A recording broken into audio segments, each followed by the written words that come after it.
Bwana, unajua kwenye maisha yetu kuna maamuzi ambayo tunayotenda kwa haraka sana, lakini hata hivyo inashauriwa kabisa kila mtu atende maamuzi kwa utaratibu na achukue muda kuyatenda maamuzi.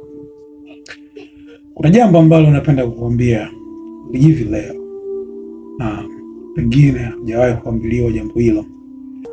Ni muhimu sana kufikiria jambo kwa kina, maana maamuzi ya haraka yanaweza kukufanya usiwe mtu mwenye hekima, usiwe mtu mwenye busara.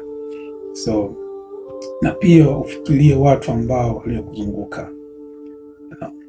Ujumbe wangu mkuu zaidi sana ni kwamba, je, kipi cha kutenda pale mtu anapokutendea jambo usilolipenda ama jambo uliloliona libaya? Kiukweli ni kwamba unaweza ukatendewa mabaya ama mambo ambayo yasiokuwa mazuri, lakini hata hivyo jambo linaweza likatendwa kwa baya, linaweza likatendwa kwa njia ambayo usiyotaka, lakini mwisho wa siku wewe ndio unaweza ukadhibiti jambo hilo lisikuathiri kwa namna fulani. Ni muhimu sana tafakari jambo kwa kina. Fikiria mtu akikutendea baya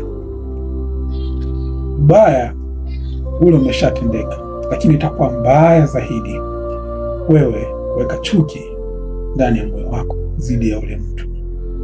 Nasikia ndugu yangu, kwa maana haujui jinsi gani yule mtu jinsi alivyo. Pengine aliamka hajisikii vizuri, pengine aliamka akawa na ugomvi na watu ambao waliomzunguka, pengine aliamka hajui nini watoto watakula nini, hajui afanye nini kwa siku yote nzima.